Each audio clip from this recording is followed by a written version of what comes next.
Hey, Trish. Hey, Diane, how's it going? I'm okay. Well, there's this one thing that has been getting under my skin. Is it one of your clients? I keep telling you, Diane, you've got too many clients on your books. How many people are you a therapist for again? 20. 20? I'm sorry, but that's just too many people. It's such an emotionally draining job. Tell me about it. But it's not my clients that are the problem, surprisingly. No? Well, they take up a lot of my time. But you know how much I love my job, how much I love helping people. I know, Diane. You truly are one of the kindest people I know. But my point is that you give too much. You need to take some time for yourself. I know how hard you work because I used to be one of your clients. We broke therapist-patient confidentiality rules there, didn't we? We sure did. Is Jim okay? He's been away on business a lot lately. Is he still being distant? Jim's always been distant. He just gets further away from me every day. Soon I won't be able to see him even if he's in the same room as me. Why is he such a closed book? If I knew, then the book wouldn't be so closed, would it? Fair enough. So, what is getting under your skin then? Look at me, being the therapist now. How the tables have turned. Well, I've actually been getting these weird texts from an unknown number. Weird texts? Unknown number? Yeah. What do they say? Well, the first one was kind of cryptic. It just said, "Hey, Diane, I know something you don't know." That doesn't sound very cryptic to me. Sounds pretty straightforward and to the point. Yeah, I suppose so. I guess it just confused me. Why? Mostly because I have no idea who it came from. Oh, yes, of course. But anyway, I replied, naturally asking who the hell this was texting me. I thought it might be Jim playing one of his weird pranks. It probably is, to be fair. Well, that's what I thought, until... Yeah? Until what? They sent me a photo. What was in the photo? It was a photo of lingerie next to some feet. The feet definitely belonged to a woman. So, definitely not Jim, then? Well, I hope not. I screen grabbed the text message with the photograph and sent it to Jim. He had no idea what was going on. He said that most likely they had the wrong number, but I reminded him that the original message explicitly mentioned my name. One of your clients, maybe? I have all their numbers. Come on, Diane, this is the 21st century. People can have 2 phones these days.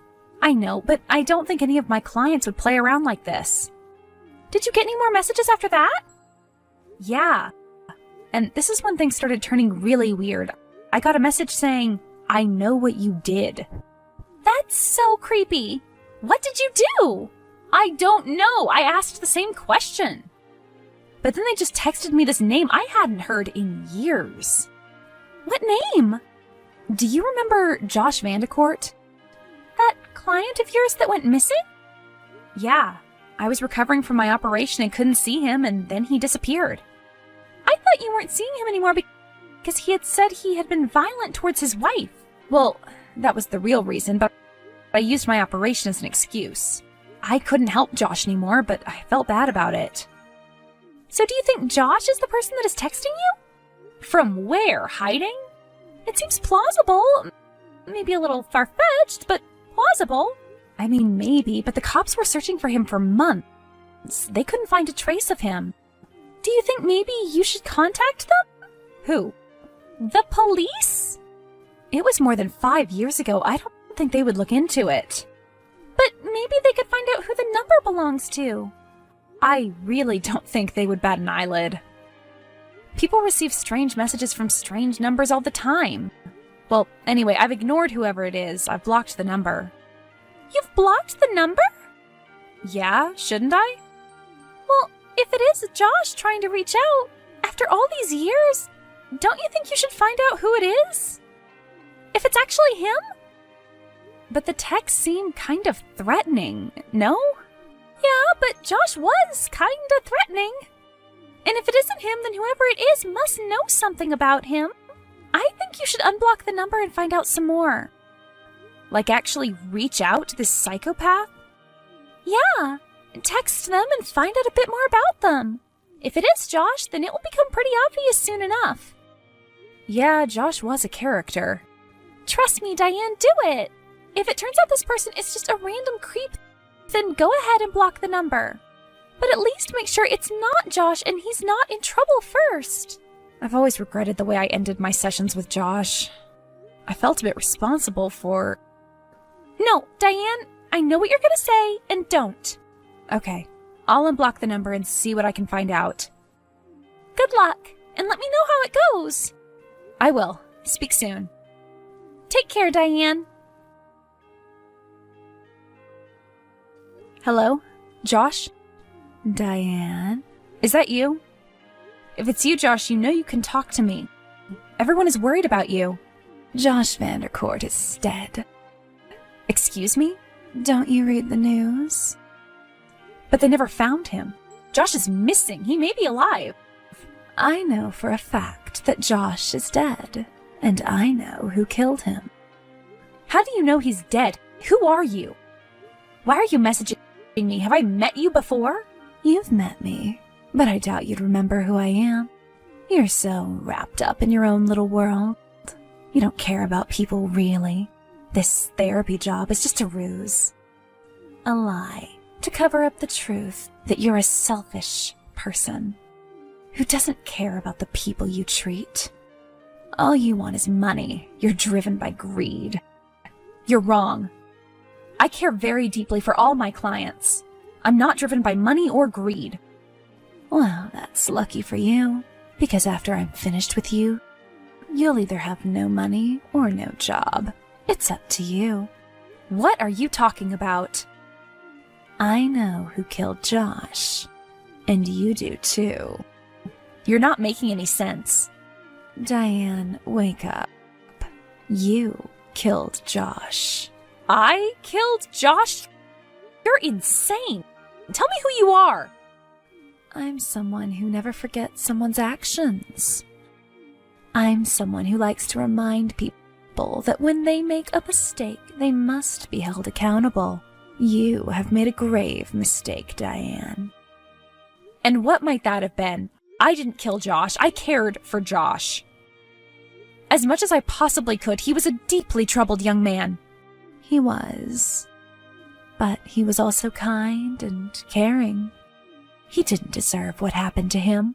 What happened to him exactly? If you know anything about Josh's whereabouts, you need to tell me. Or the police.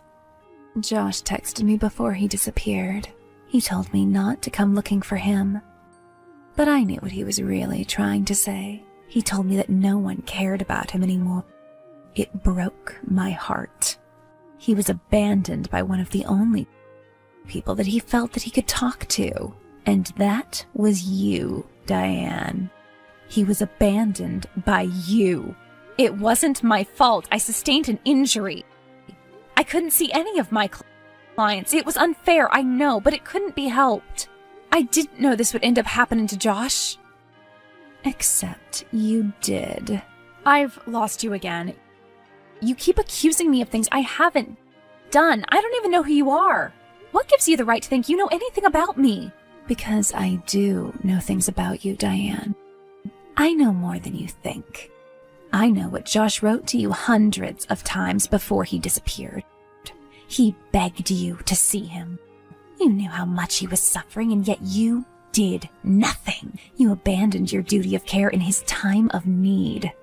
Josh may have made some mistakes, but he didn't deserve the treatment he got from you. He did make mistakes. Unforgivable mistakes. So have you. And you're going to pay for them, like Josh did. You have a choice, Diane. Either give me the $500,000 in your bank account, your precious savings, or I am going to make it my personal mission to make sure everyone knows just what you're capable of. What do you mean? Your name is going to be everywhere on social media. The therapist who abandoned her client before he disappeared. You'll lose your business. You'll lose your livelihood. You'll lose your license. You'll lose everything. You'll be working in a Walmart before the end of the year. Mark my words. How do you know how much money I have in my bank account? I told you, I know more than you think. There's only one person who knows that aside from myself, and that is my husband. Do you know my husband? Tell me. Think about my offer, Diane. Mull it over. You have 48 hours to send me your life savings in cash, or you can kiss goodbye to your job and your life. You're making a grave mistake. I won't be blackmailed.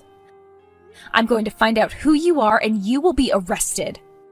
Bring the cash to 48 Trafalgar Street in 2 days' time.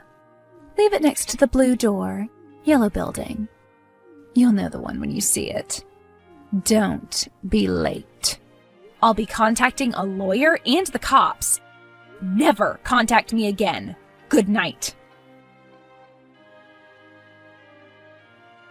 Jim? Sweetheart? I tried calling you. You're not answering your phone. I'm so sorry. I've been so busy all day at the conference. You know that weird text I received the other day? Yeah, what about it?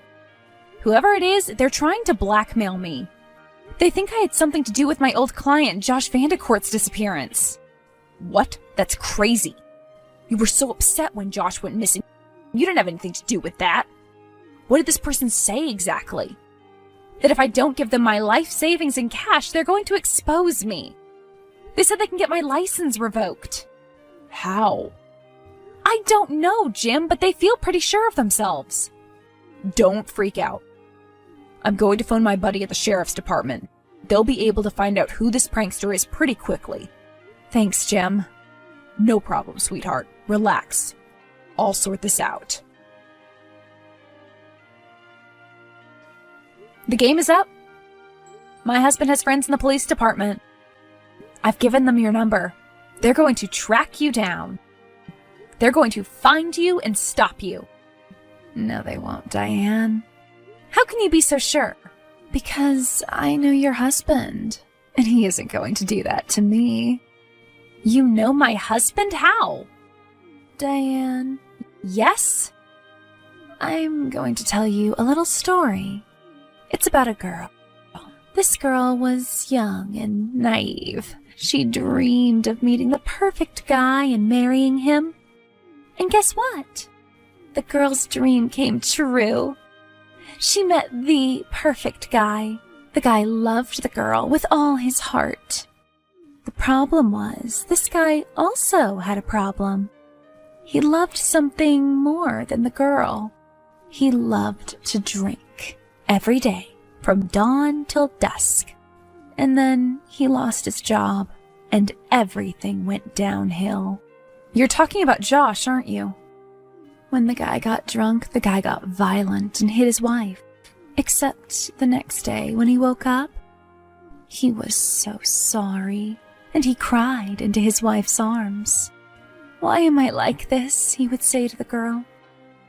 The girl loved him so much that she would forgive him every time.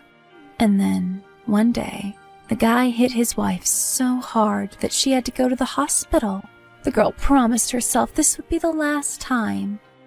So she told the guy to get cleaned up and see a therapist, or she would leave him. So he did. That therapist was you, Diane.